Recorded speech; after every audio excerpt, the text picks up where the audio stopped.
Estudando o Livro dos Espíritos. Um estudo sequencial da obra O Livro dos Espíritos de Allan Kardec. Essa é a nossa forma de transmitir esperança, conhecimento e alegria.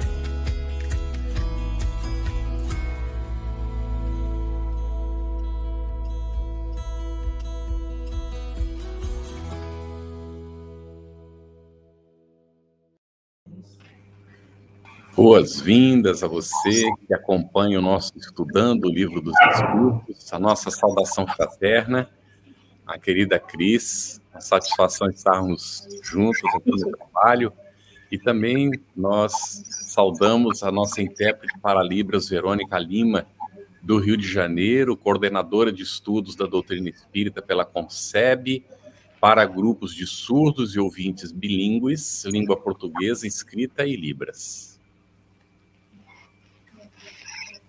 Queríamos também apresentar o nosso convidado de hoje, que é Flávio Scarpi, coordenador e facilitador do estudo sistematizado da doutrina espírita, de estudos da série psicológica de Joana de Ângeles, é palestrante espírita, Flávio é palestrante espírita, e também trabalhador da Federação Espírita de Rondônia. Boa noite, Flávio.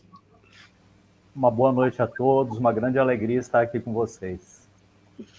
E hoje nós contamos também com a convidada nossa, que é o Glênia Castilho, professora, colaboradora do Movimento Espírita em Goiás, trabalhadora da área do atendimento espiritual da Federação Espírita de Goiás, autora do livro Trilhas da Redenção, ditado pelo Espírito Samuel e publicado pela editora da FEGO.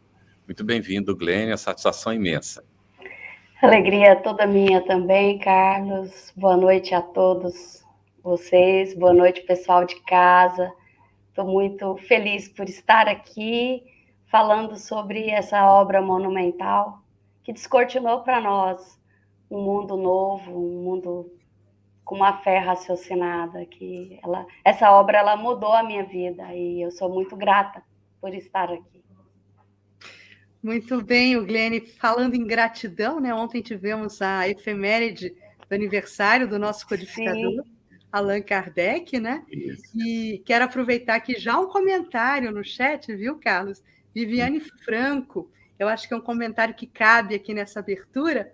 A Viviane nos fala assim: a melhor forma de homenagearmos Kardec é estudando suas obras, em especial o Livro dos Espíritos. Salve Allan Kardec. Então, deixamos aqui a nossa chancela, né, para essa opinião da Viviane. O estudo é primordial. Estudar as obras de Kardec é primordial para o espírita. Bom, vamos falando em estudo, vamos dar aí noções do que iremos estudar hoje.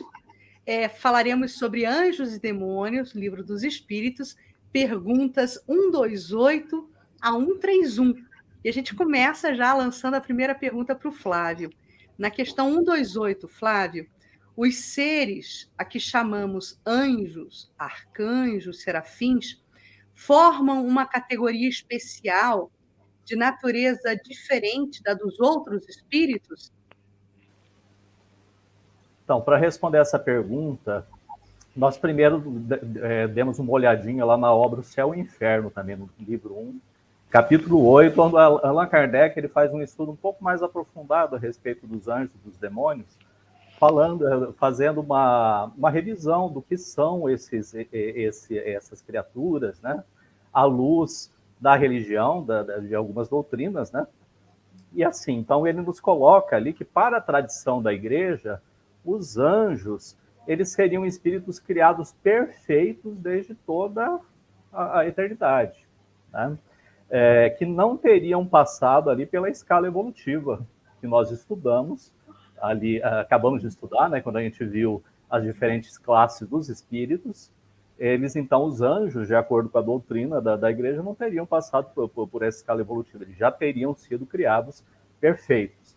E dentro dessa doutrina, a igreja nos coloca que haveria ali uma hierarquia entre os anjos. Então, aqui, quando ele fala em arcanjos, serafins, né, ele está se referindo a essa hierarquia que existe lá dentro da doutrina da igreja. Mas os espíritos respondem para Allan Kardec, então, que não, né? que os anjos não fazem parte de uma categoria especial de espíritos. Eles são aquilo que nós chamamos de espíritos puros. Né? Recordando aqui, quando a gente estudou as questões 112, 113 do Livro dos Espíritos, né? Que são os espíritos puros da primeira classe. Então, são aqueles que percorreram todos os graus da escala espírita e foram, aos poucos, se despojando das impurezas da matéria, né? Que não estão mais sujeitos à reencarnação, a não ser quando seja para desempenhar missões. Então, a gente vê que o conceito da doutrina espírita de anjo ele é bem diferente desse outro conceito dentro da doutrina da igreja, porque nós entendemos que os anjos, então, eles percorreram toda a escala evolutiva e se tornaram espíritos puros pelos seus próprios esforços. Só um pequeno comentário que Allan Kardec vai fazer a respeito dessa questão ainda dos anjos, né? Que a gente vai ver dentro das escrituras, na própria Bíblia, algumas vezes a palavra anjo sendo utilizada como sinônimo de gênio, espírito desencarnado, né? Entidade incorpórea. Assim que a gente vai ver, por exemplo, então, determinadas partes das escrituras que relatam anjos que são expulsos do paraíso, né? Anjos que são precipitados do céu para a terra. São questões alegóricas aí, né? E nesse caso os anjos não são utilizados como sinônimos de espíritos perfeitos, né? Mas meramente como espíritos. Mas dentro da doutrina espírita, a palavra anjo ela sempre vai ter essa acepção de espírito puro, mas que não foi criado já perfeito. Tornou-se puro pelos seus esforços. O Glênia, o Flávio comentou sobre a escala espírita, não é? E disse, inclusive, que os anjos passaram por aquela escala, todos os graus. Como é que é isso? De fato, acontece assim? Porque a gente aprendeu durante séculos e milênios a igreja ensinando a gente que os anjos são uma coisa especial, não é? Então, a próxima questão do Livro dos Espíritos, ela, muito didaticamente, né? Allan Kardec faz essa continuidade, complementando, então, a pergunta que o Flávio respondeu. E eles passaram por toda a escala. Nós consideramos aqui a grandeza, a justiça de Deus, que não privilegiou nenhum dos seus filhos. E então, quando a gente lembra aqui aquela questão do Livro dos Espíritos, que fomos todos criados simples e ignorantes. O que vai nos tornar diferentes aí é como lidamos com o nosso livre-arbítrio. O mérito está aí no mau uso, no bom uso dessa nossa liberdade de ação.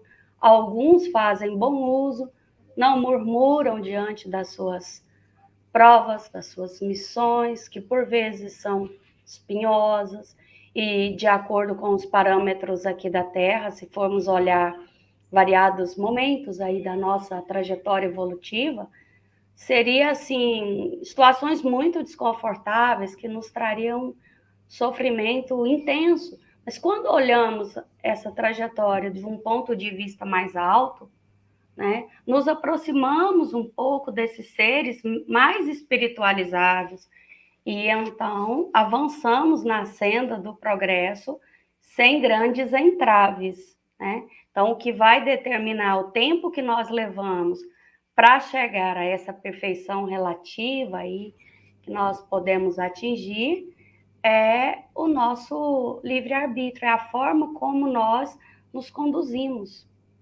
É isso.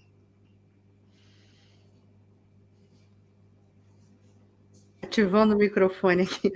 A próxima questão a gente vai colocar para o Flávio, então, Flávio, justamente o sendo errônea, questão número 130, Flávio. Sendo errônea a opinião dos que admitem a existência de seres criados perfeitos e superiores a todas as outras criaturas, como se explica que essa crença esteja na tradição de quase todos os povos? É uma pergunta bem interessante essa, né? é que a maior parte das vezes, aliás, muitas vezes nós achamos que a Terra é o centro do universo, né? Que toda a evolução iniciou aqui com o nosso planeta. Allan Kardec, ainda em O Céu e o Inferno, no mesmo capítulo, no livro 1, no capítulo 8, né? Ele vai nos falar assim, né? Que a humanidade, composta pelos espíritos, não está limitada à Terra, né? Quando a Terra foi criada e começou a evolução dos seres aqui na Terra, já existiam planetas com espíritos que já tinham feito toda a sua escala evolutiva, já estavam em espíritos no grau de espíritos puros, quando o espírito humano, né, ou aqueles que vinham habitar os corpos aqui na Terra, sequer ainda tinham iniciado a sua caminhada. Na obra Caminho da Luz, nós temos um exemplo interessante disso, né? A Caminho da Luz, de Emmanuel, no capítulo 1, Emmanuel vai nos dizer assim, que quando a Terra começava a sair, né, começava a sair do estágio de poeira cósmica e começava a tornar-se, né, aquilo que um dia seria o nosso planeta, Jesus e os seus prepostos já estavam trabalhando na evolução, nos princípios, né, que iam comandar a evolução do planeta Terra, como é que seriam os seres que iam habitar. Então, vejam que interessante. Antes mesmo do espírito começar a estagiar nem na bactéria, Jesus já era um espírito puro, né? Então, e por isso, então, dizem os espíritos que para Kardec, quando a gente teve contato com esses espíritos que estão mais adiantados conosco em sua caminhada, desde que nós começamos a estagiar no reino humano, então para nós é como se eles tivessem sempre existido. Mas como assim ter contato com esses espíritos? Através nos intervalos de uma encarnação a outra, quando nós temos contato com esses espíritos, durante o sono do corpo físico, em que o espírito emancipado vai para o mundo espiritual e a gente então pode ter contato com esses seres que nos aconselham, conversam conosco, né, nos orientam, e também através da mediunidade, que sendo uma lei natural, sempre existiu conosco, né? Então, é por isso que sempre a gente teve notícia desses irmãos mais velhos, por assim dizer, espíritos que já percorreram a estrada evolutiva, da qual nós faremos parte também um dia, né, dos espíritos puros. Até aquilo que a Eugênia estava falando, é muito interessante essa pergunta, porque, assim, todos nós um dia seremos anjos, não importa o tempo que isso vai levar para cada um. Carlos, eu não sei se você, antes de passar para os opostos, né? Estou vendo, sim, demônios, estou vendo. Você gostaria de explorar essas questões aí? Com certeza. Isso aqui.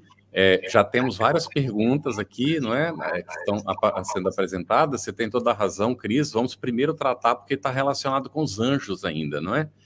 E aqui, uma delas, que entrou segunda, mas vou colocá-la primeira, viu? O Glênia e o Flávio também pode comentar.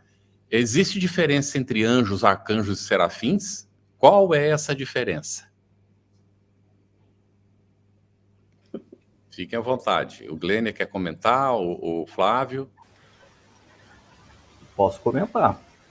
Dentro da doutrina espírita, eu não tenho assim, uma lembrança que há essa distinção. De fato. Isso aí é um conceito de outras searas religiosas, né? De outros pensamentos aí religiosos. O que nós sabemos que estamos estudando sobre os anjos é que são espíritos que venceram as suas inclinações inferiores. Foram criados simples, no sentido de que não tinham pensamentos complexos, ignorantes no sentido de que ignoravam a maior parte do conhecimento, né, disponível para a época em que estavam ali estagiando, e foram se aprimorando, galgando esses degraus. Essa nomenclatura aí, ela não é própria da nossa seara espírita. Assim eu entendo, né? Ótimo. Flávio, quer algum comentário? Concordo totalmente com a Glênia. Realmente não é algo que seja utilizado dentro da doutrina espírita, a não ser ocasionalmente quando alguém queira dizer assim, um espírito muito evoluído, um arcanjo, alguma coisa assim. Mas o que nós estudamos até hoje é assim, esses espíritos que nós chamamos de espíritos puros e que às vezes a gente chama de espíritos que atingiram a perfeição, essa perfeição ela sempre está no sentido de perfeição moral, quer dizer, eles se livraram, já expurgaram as imperfeições, os vícios próprios da moralidade.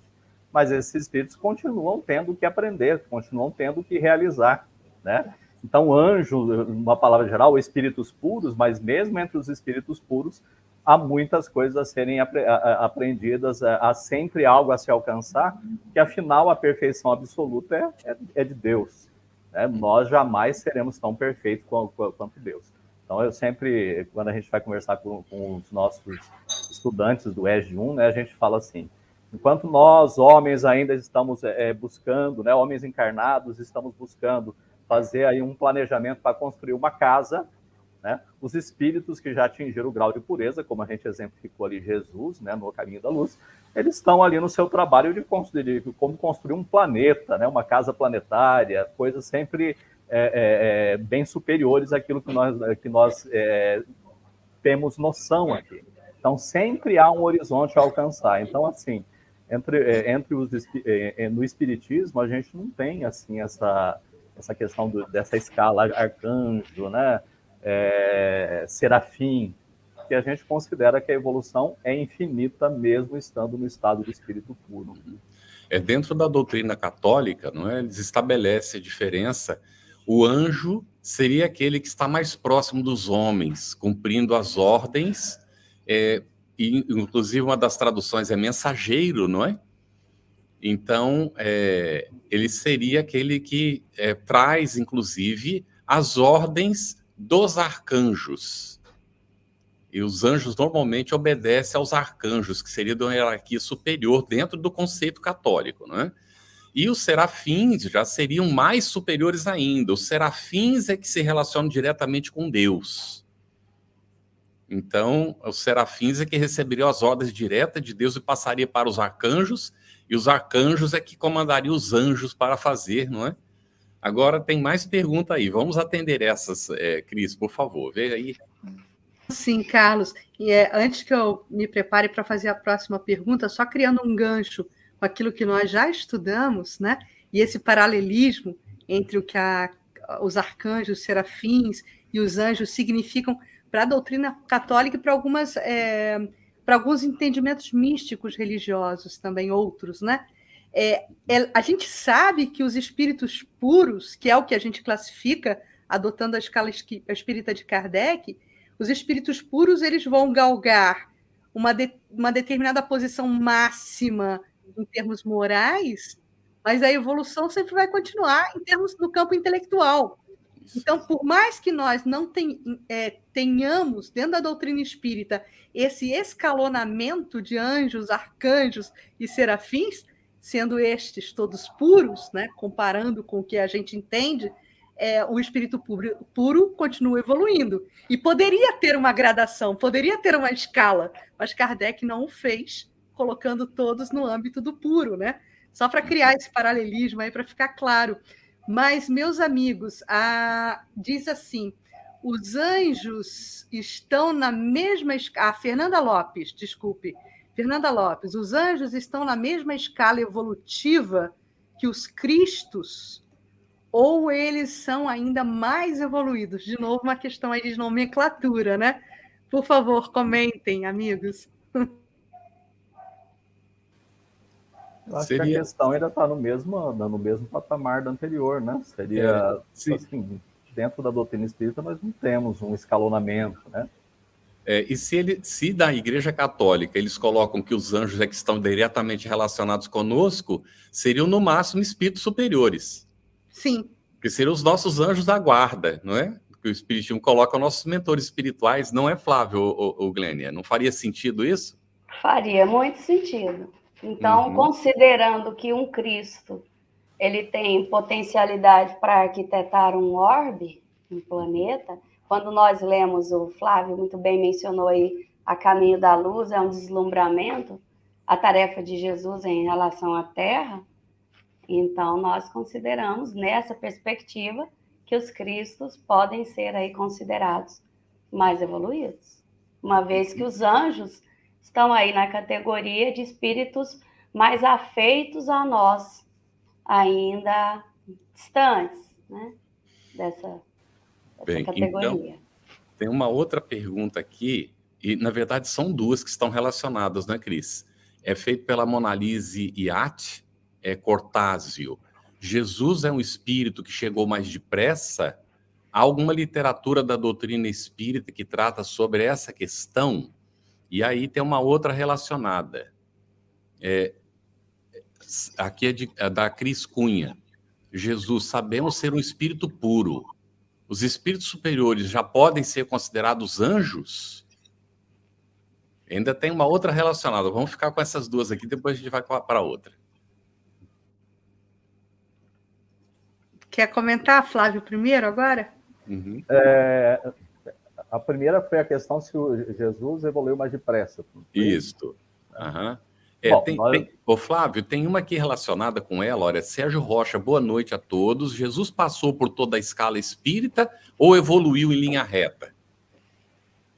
Pois é. Dentro da doutrina espírita, né, naquilo que nos ensina Allan Kardec, né, o que nós sabemos é que ninguém é privilegiado dentro da obra do Criador. Então, que Jesus ele teve um início e teve sua evolução como qualquer espírito. Agora, a gente lembra aqui a pergunta 129, né, que a Eugênia nos respondeu, né? Tem uns que chegam mais depressa do que outros devido aos seus próprios esforços. Se Jesus evoluiu mais rápido ou não, nós não sabemos dizer. E daí, voltando ali para o A Caminho da Luz, né, o que Emmanuel nos fala assim, que os mundos onde ele fez a sua ascensão espiritual já se transformaram até em poeira, né, cósmica, no momento em que a Terra estava sendo criada. Não conheço nenhuma obra que traga essa informação e assim, mas o que podemos afirmar com certeza é que, como não temos ninguém privilegiado na obra do Criador, Cristo seguiu uma escala evolutiva como todos nós, e isso não tira dele nenhum mérito pelo patamar que ele alcançou, né? E que ainda está alcançando, porque, lembrando, como a evolução é infinita, Jesus também continua no seu processo de ascensão. Nós nos lembramos aqui, Flávio Glênia, de Emmanuel mesmo, no Consolador. Até o final eu vou localizar qual é a pergunta, não é, para deixar para o pessoal consultar. Ele diz que dos espíritos que aqui estiveram entre nós, Jesus é o único que evoluiu em linha reta. Palavras de Emmanuel. Então, ele passou por toda a escala que aqui está colocada. Se ele evoluiu em linha reta, então ele passou pela escala rapidamente e não ficou preso na escala, não é? Ali, como acontece normalmente com a gente, às vezes fica milênios, né, até ultrapassar aqueles degraus. E Jesus teria evoluído em linha reta nesse sentido, de não ter cometido enganos. Segundo a gente entende, está na questão 115A do Livro dos Espíritos, os dóceis evoluem mais rápido do que os rebeldes. Então, há uma diferença, sim, não é, na velocidade evolutiva entre os espíritos, que é colocado, e isso é da própria codificação espírita, não é? Agora, qual é a velocidade, quanto tempo, isso tudo nós não sabemos, não temos a menor ideia. Não é? Porque não temos parâmetro para medir isso. Mas é interessante que mesmo ele não se detém em etapas, mas as etapas ele passa por elas, né? Os esforços que demandam maior ou menor tempo nesse processo de purificação, né? Cris? Então, tem uma pergunta aqui da Verônica Alves, 8:16. Ela diz o seguinte, ela vai acompanhando o nosso raciocínio, né? Ela diz assim, se Jesus é um espírito puro desde o início do nosso orbe, ou seja, quando a Terra se constituiu, ele cumpriu sua jornada evolutiva em outro orbe, em outro sistema planetário. Então, podemos dizer que Jesus é um extraterrestre que encarnou na Terra O Glênia. Eu penso que extraterrestre, nesse conceito tão coloquial como nós costumamos tratar aí esses seres, até me ocorreu um nome aqui que eu não vou citar, né? Que aparece, que tem aí uma aparência diferente, que tem uma criatura exótica, né? Acho que a gente só tem que ter cuidado com isso, com esse termo nesse sentido, porque estamos falando aí do nosso mestre, e ele sim, ele fez a jornada dele em outro orbe, né? E há 4,5 bilhões de anos, quando, né, aquela bola de fogo se desprende lá da nebulosa solar, e que Deus entrega, então, a Jesus para coordenar toda a evolução do planeta que nascia ali, né? A gente percebe ali já um espírito que nós não temos, assim, condição. Sinceramente, eu me considero muito pequena para fazer uma avaliação aí dessa capacidade toda de Jesus. Todas as vezes que eu leio sobre ele sustendo ali o planeta no espaço, por exemplo, até que as leis gravitacionais fossem estabelecidas, né, dá uma dimensão ali da força, do magnetismo, do poder, e tudo isso já era dele.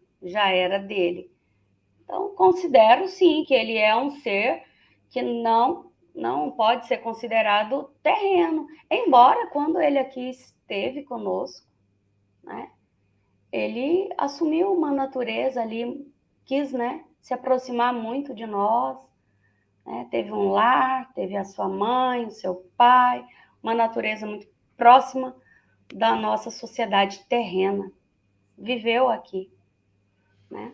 Olha só, gente, está no Consolador, que a gente recomenda a leitura de todo o livro, naturalmente, na questão 243.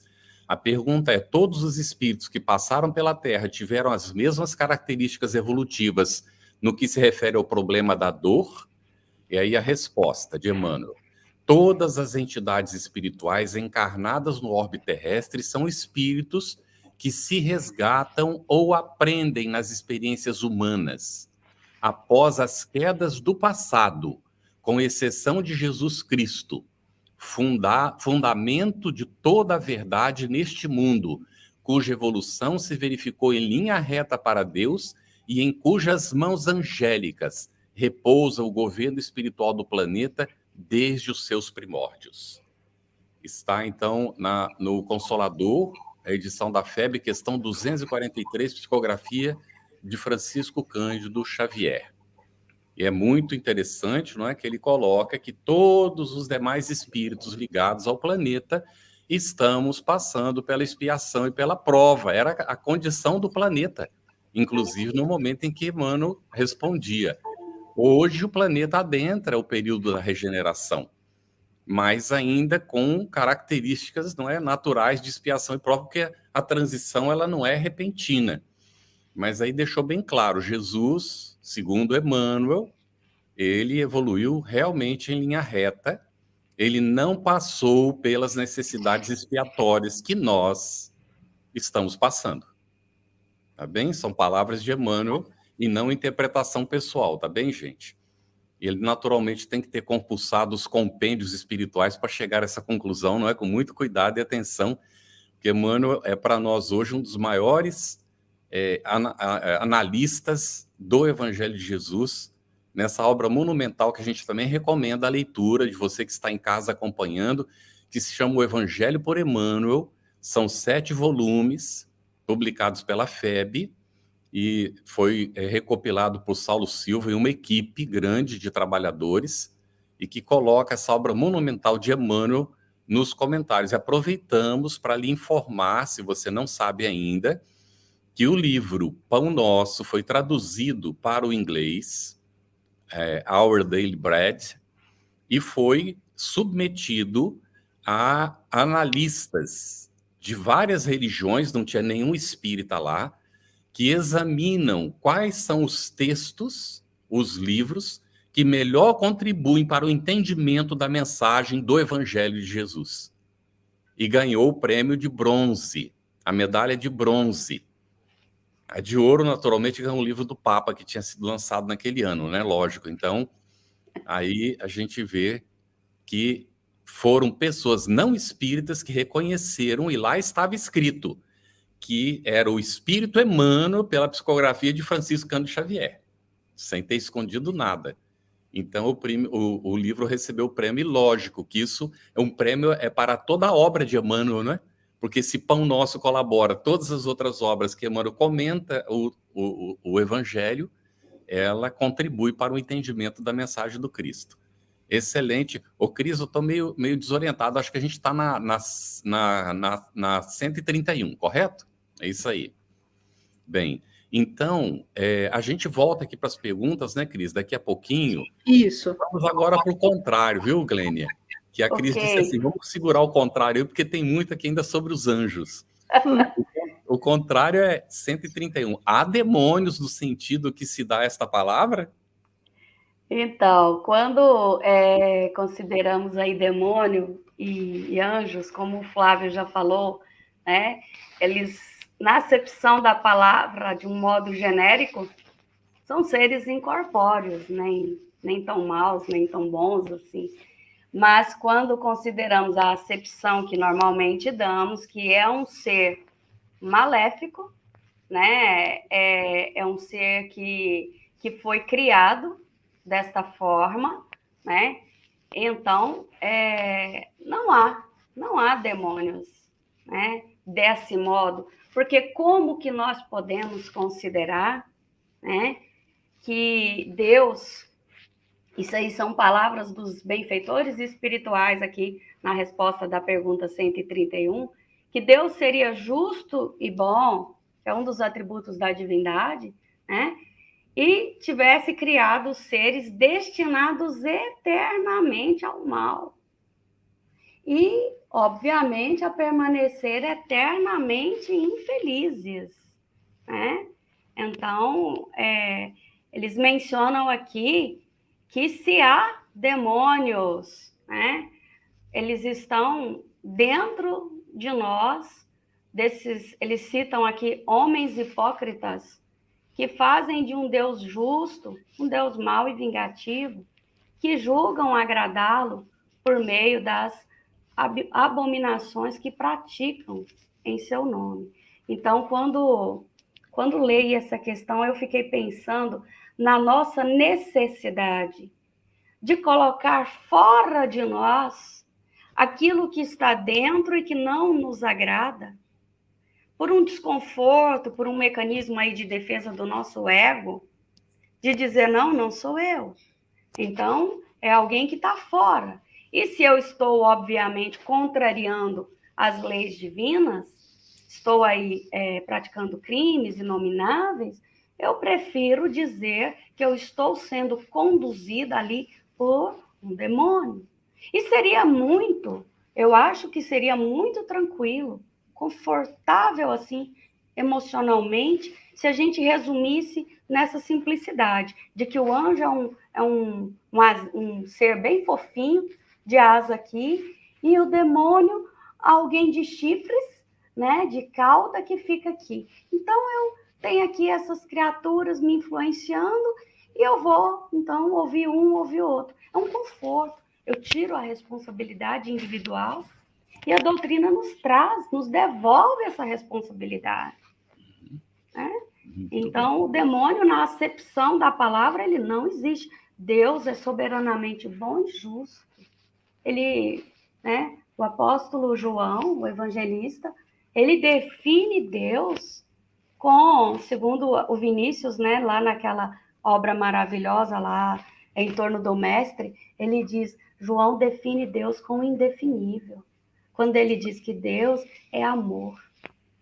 E então não tem como atribuirmos uma criação de Deus sendo algo tão bizarro, tão infeliz.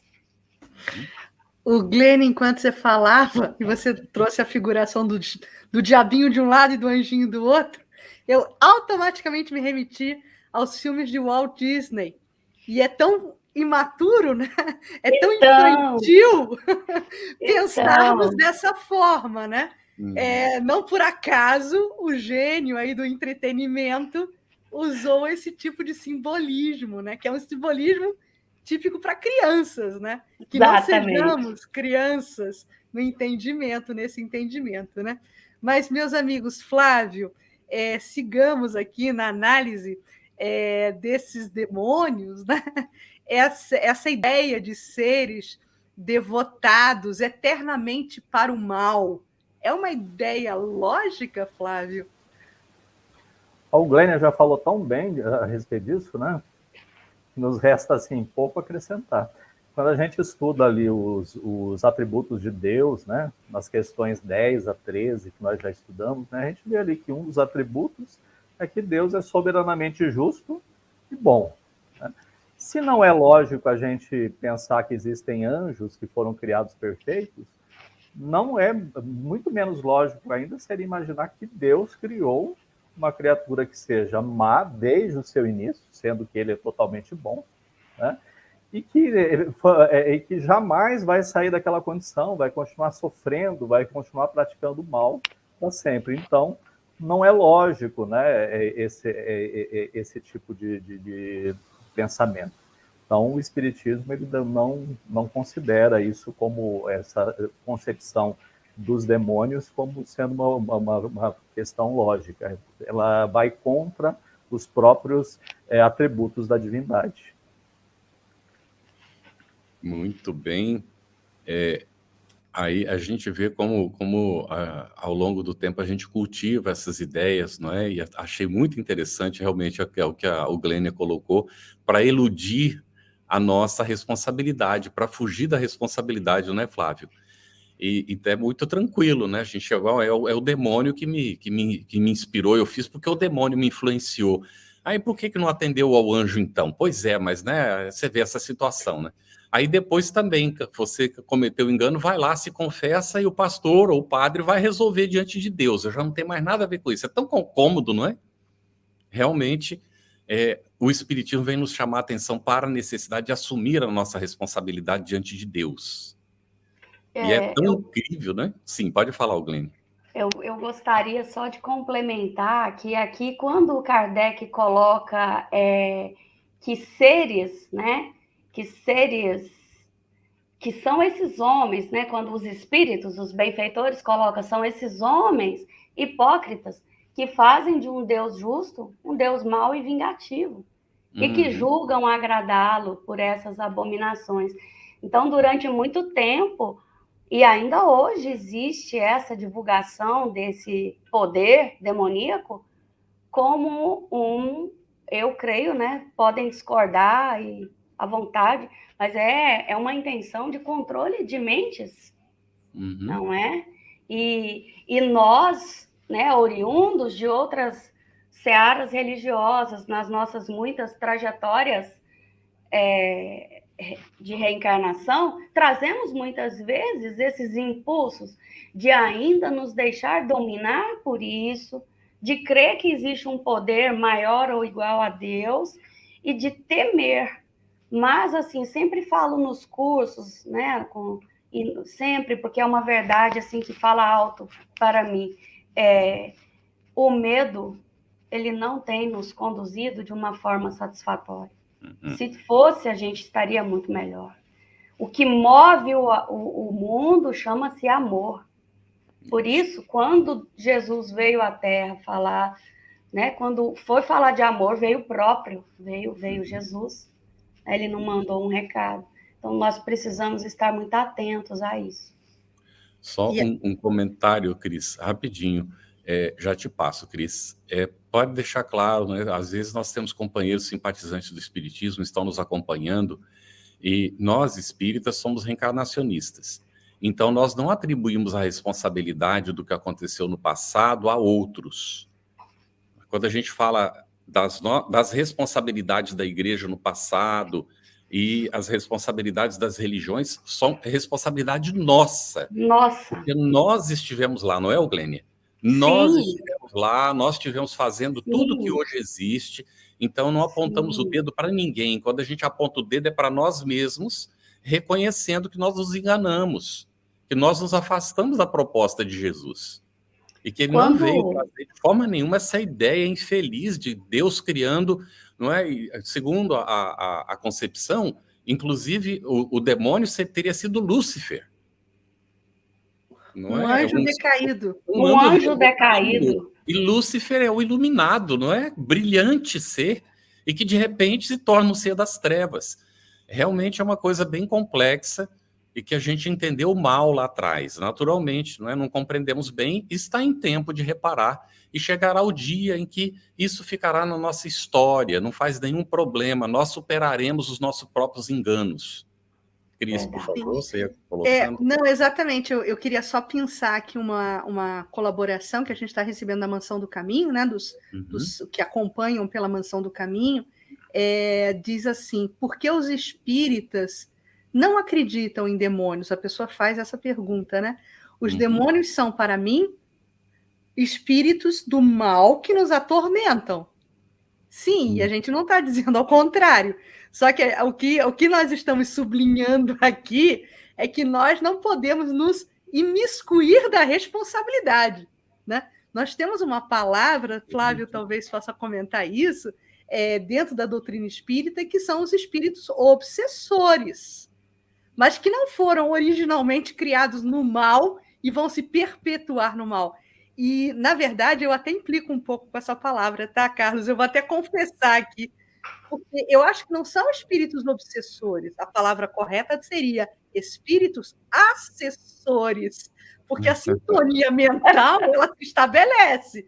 Então, não tem obsessor, tem assessor, né? Então, Flávio, você gostaria de comentar isso? Porque não é que a gente não reconheça que existam espíritos malignos, existem, né?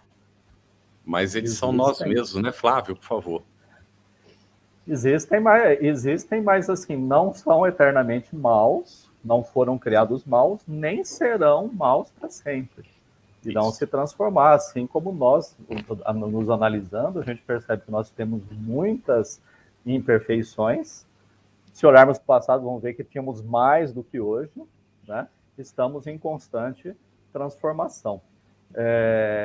Inclusive, por isso que não se usa muito essa questão da palavra demônio, porque parece que sempre ela tem essa acepção de algo que é intrinsecamente mal. E como é que algo que é intrinsecamente mal poderia ser criado por Deus, que é todo bondade, né? Isso aí. Nos atormenta, como bem diz a Cris, por conta de que nós nos afinizamos com o pensamento. Os espíritos vão dizer assim, os espíritos perversos só se ligam com aqueles que pelos seus pensamentos os chamam ou que por seus sentimentos os atraem. Né? O que quer dizer, então, que se eles são imperfeitos, se eles são cheios de problemas ainda, nós também somos, porque nós nos ligamos com eles através dessa sintonia.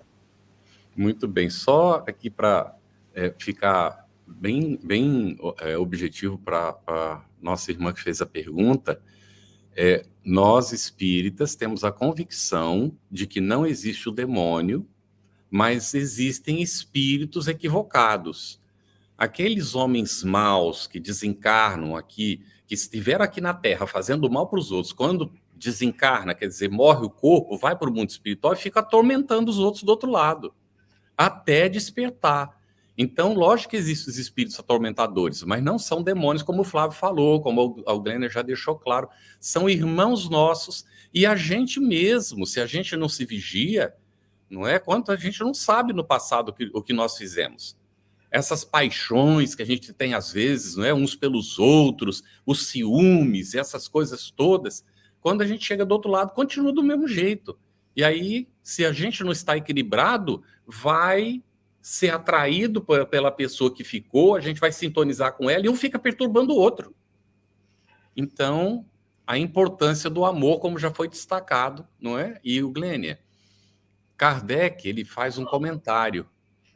ele diz assim: os partidários dos demônios se apoiam nas palavras do Cristo para dizer que o demônio existe. Há alguma base para isso? Considerando a fé raciocinada, não há. E quando eu li esse comentário aí, eu fiquei pensando naquela passagem lá em Lucas, quando um doutor da lei chega para Jesus e diz: mestre, o que eu devo fazer para ter vida eterna? E Jesus responde a ele: o que está escrito na lei. Como lês? Então, esse como lês, como é que nós lemos o texto bíblico? Porque até mesmo dentro das correntes do judaísmo, existem níveis diferentes de interpretação do texto bíblico. Isso ficando assim, num lado mais técnico. Então, é muito rudimentar ainda, a pessoa pega ali o sentido literal, depois ela começa a fazer associações, até que ela atinge um nível mais alto, que eles chamam de SOD, que é extrair o espírito da letra, como dizia o apóstolo Paulo. Então, se apoiar nas palavras do Cristo para dizer que existe demônio, é uma interpretação tendenciosa e estreita. Porque Jesus, todo o tempo, ele falou foi da grandeza e o poder de Deus. Do amoroso poder de Deus que paira acima de todas as coisas. De todas, inclusive das nossas quedas. Né? Então, eu penso que é isso. Perfeito. Flávio, vamos seguir aqui, lembrando um comentário de Kardec, né? Que diz o seguinte: os homens fizeram com os demônios o que fizeram com os anjos. O que ele quis dizer com isso?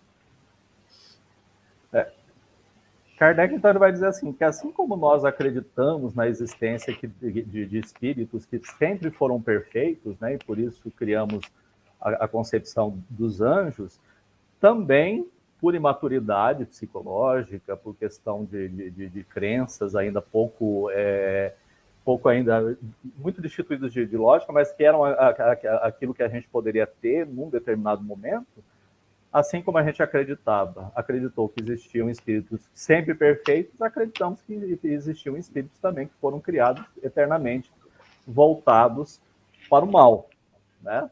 E tendo contato com espíritos perversos durante toda a sua história, para o homem é como se eles sempre tivessem existido, assim como os espíritos superiores, que a gente sempre teve contato com eles. Carlos, tem uma aqui para você. Posso te perguntar? Sim, tudo bem. Eu sei que você gosta de comentar esse assunto com muita assertividade. Do Flávio Carvalho, de Dom Eliseu. Por que Jesus se refere a um tal de Satanás, demônio, e poderes que governam o mundo? Né? E ele ainda pergunta: e por que um espírito maligno seria burro bastante para tentar o Cristo? É muito interessante, não é, essa colocação. Só que eu queria primeiro que a Eugênia nos dissesse o que Kardec entende por Satanás. E aí a gente vai a isso. Pode ser, Cris? Porque senão eu vou dar spoiler na resposta dela. Tá ótimo, perfeito. Então, Kardec, ele coloca Satanás aí como a personificação do mal sob uma forma alegórica. Muito bem. Porque nós não podemos admitir que exista um ser mal a lutar como de potência a potência com a divindade, e cuja única preocupação consistisse em lhe contrariar os desígnios. Ou seja, não há como, né? Vamos pegar aqui numa analogia, quem tem criança pequena que está fazendo ali uma birra. Uma mãe madura, ela vai se manter ali, eu sei que é um motivo de estresse, de ansiedade, mas ela não vai se nivelar, ela não vai se jogar no chão, como aquela criança, ela não vai bater os pés ali, gritando, jogando no chão, ela não vai fazer isso. Então, Deus, ele não, hora nenhuma, né, ele se nivela, ele está muito acima. Eu me sinto até muito pequena para responder, assim, tô repetindo as palavras de Kardec, porque Deus, criador de tudo que existe, jamais existiria uma criatura com esse alcance. Até mesmo aí a próxima pergunta dirigida ao Carlos, né? Andei meditando sobre isso, porque eu pensei que fosse surgir perguntas nesse sentido. Tentação de Cristo, né?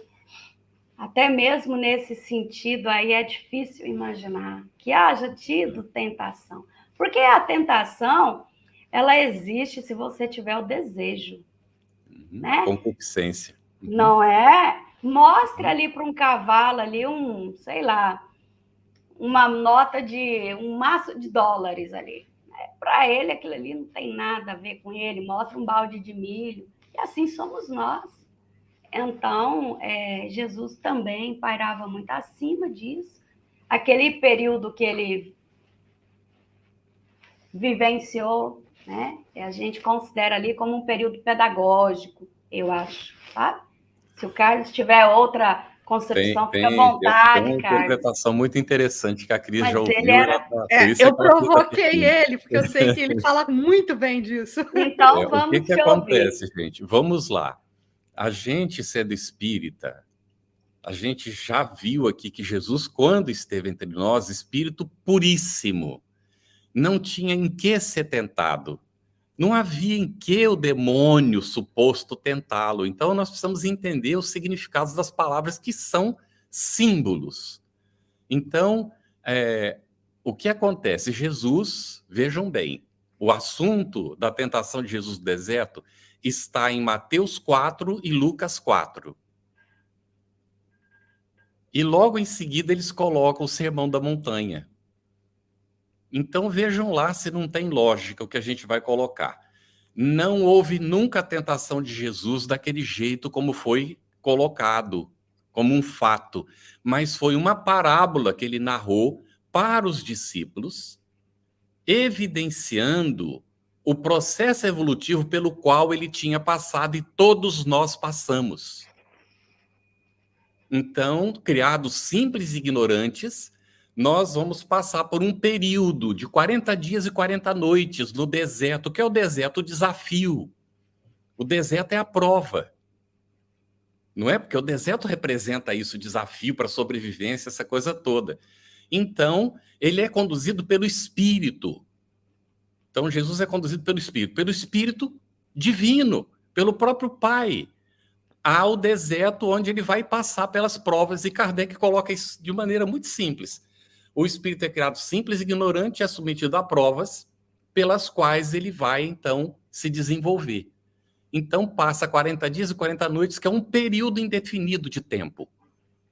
Toda vez que no Evangelho aparece 40 anos no deserto, que o povo, né, judeu passou depois que Moisés o libertou, porque não sabe exatamente quanto tempo. Toda vez que aparece 40 dias, 40 noites, ou 40 dias e 40 noites, é um período indefinido de tempo, porque cada um evolui numa velocidade diferente. Mas todos nós passaremos pelo que Kardec coloca, eu estou fazendo um resumo rapidíssimo aqui, nas questões 607 a 610 do Livro dos Espíritos. Aquele período, onde é que realiza o princípio espiritual, a sua evolução, não é? No período que poder chamar de pré-humanidade. Então, 40 dias e 40 noites é o período da pré-humanidade. É preciso estudar e aprofundar isso, precisa ler o Livro dos Espíritos, examinar, porque ali, então, esse princípio espiritual se desenvolve. Quando ele começa a adquirir a consciência, ele tem fome, que é simbolizado naquela árvore do conhecimento que foi proibida para Eva e Adão, porque ainda infantis não tinham condições de entender, precisariam amadurecer para a compreensão. E aí diz que Eva vai lá e tenta relacionar o assunto com sexo, que não tem nada a ver uma coisa com a outra. Aquilo é o interesse pessoal. O interesse pessoal de Eva foi maior do que a obediência da lei divina. E Adão a seguiu quando ela chamou. Então despertou o interesse pessoal dele também. E aí nós vemos a antítese aparecendo aqui. Carlos Torres Pastorino diz que o Satanás, lá no entendimento original do grego, é o inimigo. É a antítese. O que é o inimigo do espírito, da essência espiritual? É o apego à matéria. Qual é a raiz de todos os vícios, inclusive do egoísmo, do orgulho? O interesse pessoal. Então, 40 dias e 40 noites teve fome. Quando teve fome de conhecimento, de experiência, começou a adquirir a consciência das coisas, aparece a primeira tentação. Se és mesmo filho de Deus, pega essas pedras aí e transforma em pão. Aí a resposta que precisa ser dada, não só de pão vive o homem. Essa é a primeira tentação, acumular bens materiais. É comer muito. É fazer que nem o homem que tinha lá aquele... Era muito rico, não é? E aí ele colheu muito, não sabia o que fazer. Destrói os celeiros, ele decidiu, bota tudo lá dentro. Aí tens, minha alma, come, regala, goza. E aí vem a voz, lá diz de Deus, mas é a voz da consciência, dizendo, insensato que és, nesta noite mesmo tomar-te uma alma, para que te servirá tudo isso? Ou seja, o indivíduo vai desencarnar, porque a alma é o espírito encarnado. E aí vai ficar tudo no mundo, que é transitório. E o indivíduo não aproveitou encarnar. Mas tem muito mais aí para isso. Né? E vai para as outras tentações agora, que a gente entendendo dessa maneira, nós vemos que é o processo, no processo evolutivo, os desafios que nós temos que enfrentar e o que nós temos que fazer no desafio. E veja bem, qual é a dedução que nós fazemos aqui? Ele falou isso para os discípulos só, antes de fazer o Sermão da Montanha. O mesmo ensinamento que ele deu ali nessa parábola para os discípulos em forma profunda, ele vai depois ensinar os passos para o povo, na linguagem que o povo podia entender. No Sermão da Montanha. Maravilhoso, é isso aí. A gente vai anotei aqui algumas anotando, né? Aqui. A gente vai aos pouquinhos soltando essas filigranas de Carlos Campetti. Amigos, olha, agora uma última questão para o Flávio, que a gente está quase chegando no limite do nosso estudo. Mas vamos lá, Flávio, dá tempo para mais essa questão aí para você, meu amigo. Devemos temer a influência desses espíritos que se dedicam ao mal? A Glênia já falou lindamente sobre isso também, mas arremata aí para a gente, por favor. Devemos temer? Olha, a gente tem que tomar cuidado, né? Jesus já nos falava, nós precisamos orar e sempre estar vigilantes. Né?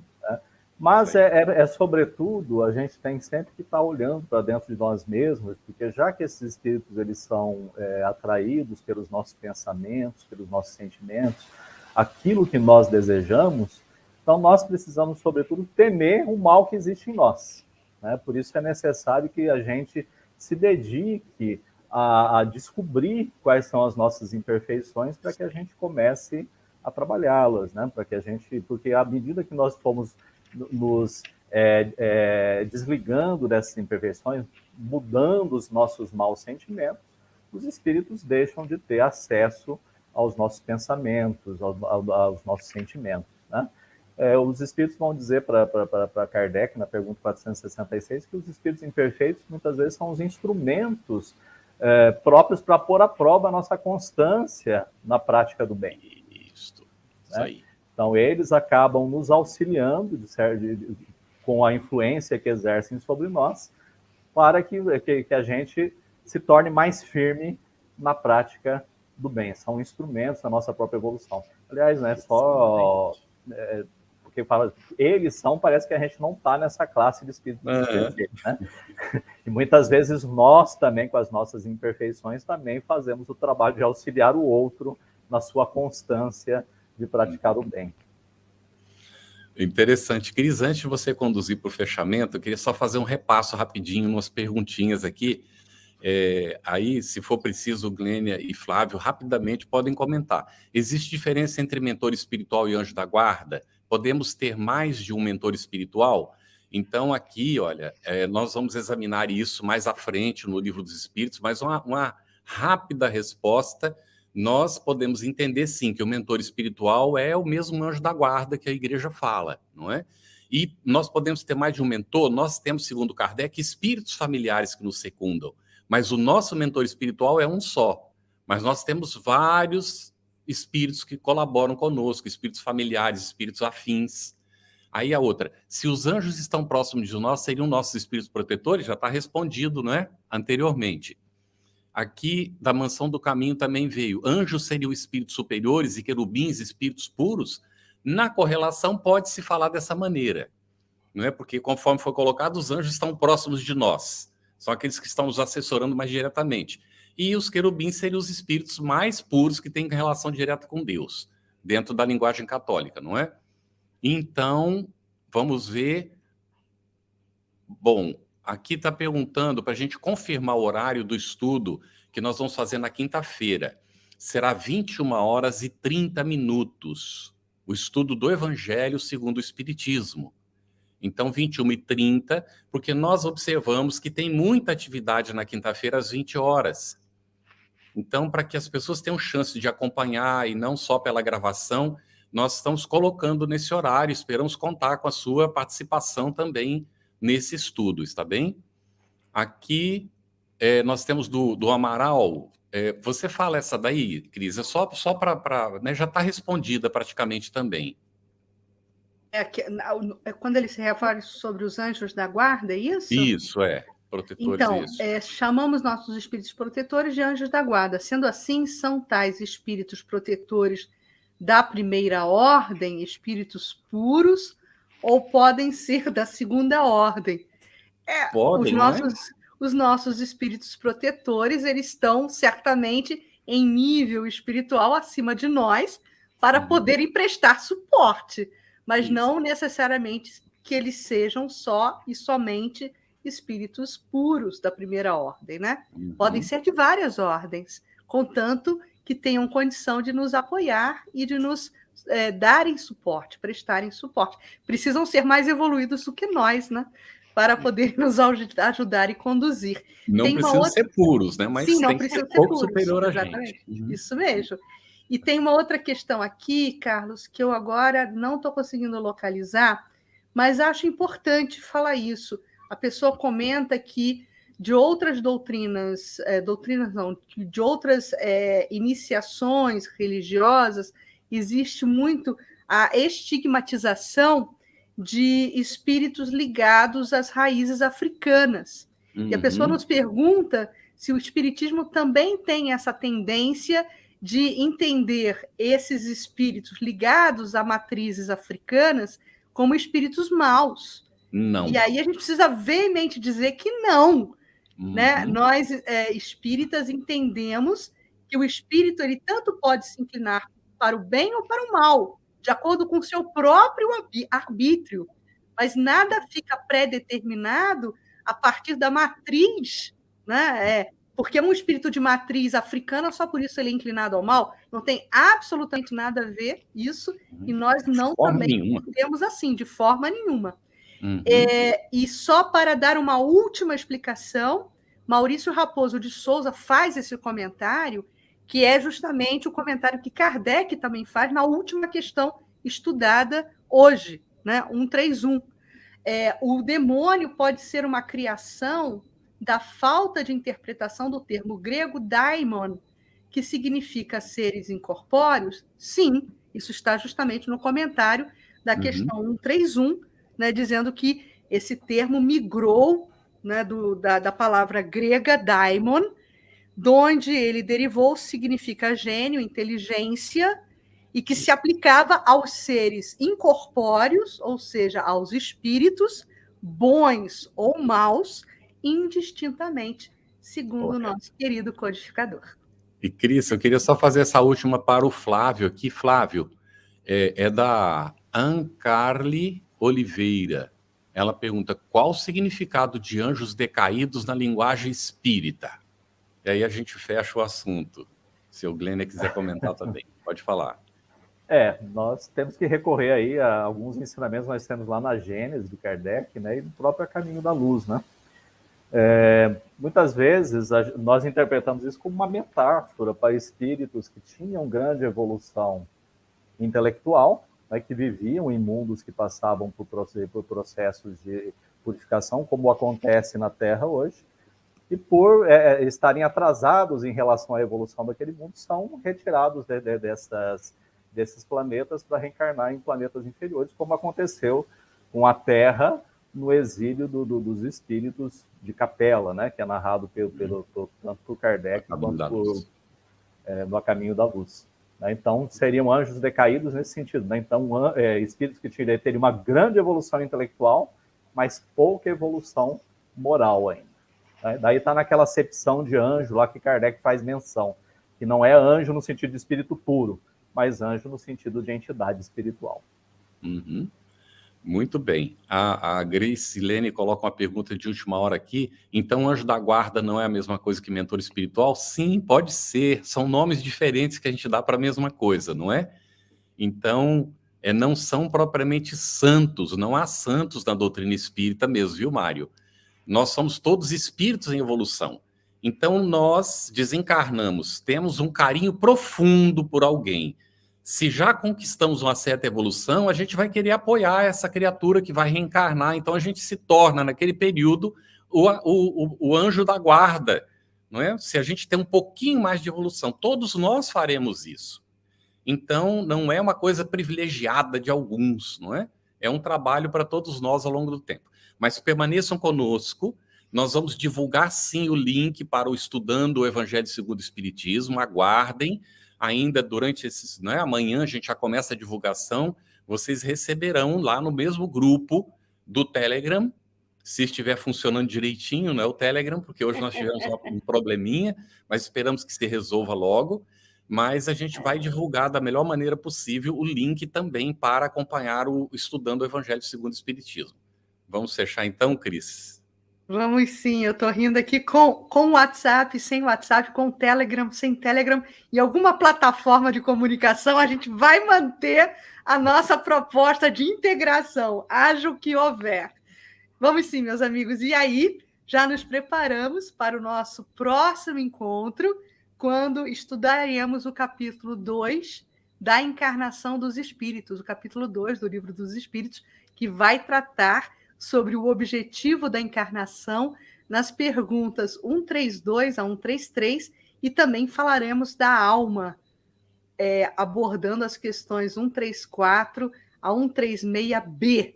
Fica aqui o nosso convite para estarmos novamente juntos na próxima semana, às 8 horas da noite, agradecendo muito aos nossos convidados de hoje, o Glênia Castilho, da Federação Espírita de Goiás, e ao Flávio Scarbi, da FERO, da Federação Espírita de Rondônia. Muito obrigado, meus amigos, e até uma próxima oportunidade. E a todos vocês, um beijo no coração.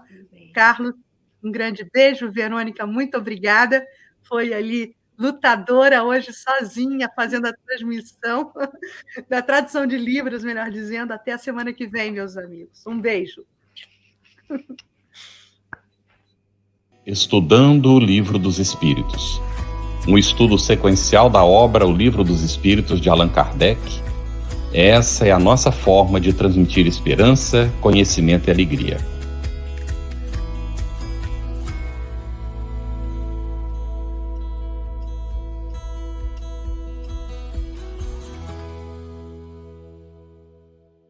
Aproveitando a minha expressão de gratidão, dizer que tu continues a participar, colaborando tanto quanto possível, para que esta proposta de amor e de paz continue a celebrar a vida por mais longos anos, porque a necessidade do mundo é impiedosa, crescente.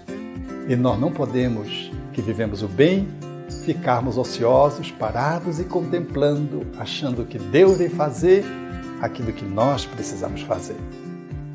Minha gratidão, o meu abraço e o meu terno convite para que continuemos juntos com a FEB TV no ar, brilhando luz.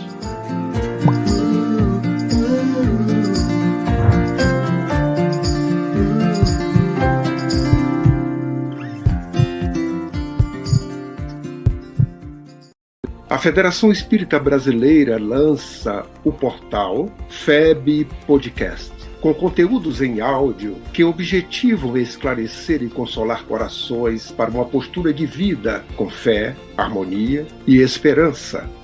Diretamente dos estúdios da Federação Espírita Brasileira, está começando o podcast Espiritismo em Pauta. Você está ouvindo o podcast Estudando o Livro dos Espíritos. Olá, eu sou o Thiago Toledo e você está ouvindo o podcast do Cidadão do Universo. Você está ouvindo o podcast do Entre Dois Mundos. Você está ouvindo o podcast do Gostinho de Leitura. Estudando o Livro dos Médiuns. Olá, eu sou a Marina Miranda e você está ouvindo o podcast Minha Nada Mole Encarnação. Essa é a nossa forma de transmitir esperança, conhecimento e alegria.